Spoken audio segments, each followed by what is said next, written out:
ব্লগে আপনাদের অনেক অনেক স্বাগত জানাই। সকাল এখন 10টার মতো বাজে, মন্দিরে পুজো দিতে এসেছি। আর এই কাঠগোলাপটা মা কালীকে পরিয়েছি, কি সুন্দর লাগছে দেখতে। দেখুন, মাকে তো সবসময় সুন্দর লাগে, আজকে আরও বেশি সুন্দর লাগছে।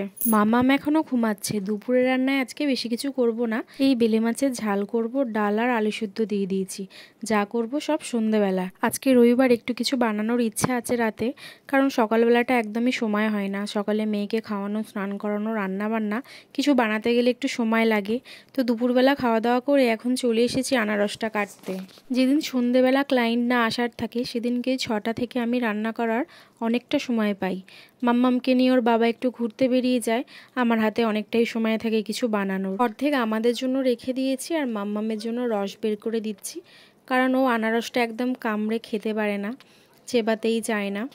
তো অনেকটাই রস মোটামুটি বের করেছি, এবার এটা ওকে খাইয়ে দিই। রস বের করে দিলে মোটামুটিও খেয়ে নেয়। যেমন কলাটা তবুও ছোট ছোট করে কেটে দিলে খায়, আর মৌসুমি লেবুটা তো আমি একদিন ছাড়াই ওকে দিই। বেদানা এগুলো রস না করে দিলে বাচ্চা খাবেই বা কী করে, তাই না? তো তারপরে আমরা বিকাল বিকাল 3জনে চলে গিয়েছিলাম বাজারে। বৃষ্টির জন্য বাজারে যা জল জমেছে। চিলি চিকেনের জন্যই মাংস কিনতে গিয়েছিলাম, আর অর্ধেকটা ভেবেছিলাম কাটলেটও বানাবো। পার্থ আবার দেখলো লেগ পিসগুলো অনেকগুলো ছিল, তাই ও লেগ পিসও নিয়ে নিয়েছে। অন্য দিনকে বিরিয়ানি বানাবো। ওকে বললাম তাহলে মাংসগুলো ধুয়ে দাও, আমি ফ্রিজের মধ্যে রেখে আসি। অর্ধেক চিলি চিকেন বানাবো আর অর্ধেক কাটলেট বানাবো, তাই দুটো আলাদা করে নিচ্ছি।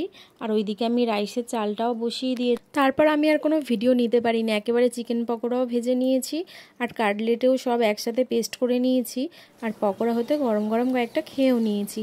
এবারে রাইসটা করে নেব। আসলে হঠাৎ করেই ফোন এসেছিলো, ক্লায়েন্ট চলে এসেছিলো, এখানেই কাছাকাছি কোথাও এসেছিলো, তো ফোন করে বলল আসবে। তাই পার্থ আবার বললো ঠিক আছে চলে আসতে। তাই আমি মাম্মামকে কোলে করে নিয়েই যতটুকু পারি সব করছিলাম। কোলে করে নিয়ে করতে তো কষ্ট হয়, আর ওকে বলছি একটু নাম, নিচে বস, কিছুতেই বসবে না। তো চিলি চিকেনটা পুরো ওকে কোলে করে নিয়েই করেছি, কিন্তু কাটলেটটা তো আর বানানো যাবে না কোলে নিয়ে, তাই আবার জেঠিমাকে দিয়ে দিলাম। তারপর আমি সব কাটলেটগুলো বানিয়ে নিয়ে গরম গরম ভেজে নিলাম। আজকে রাতের খাওয়া দাওয়াটা বেশ জমিয়েই হবে। দোকানের থেকে বাড়িতে বানিয়ে খেতেই আমি বেশি পছন্দ করি, আর আমার বড় পছন্দ করে।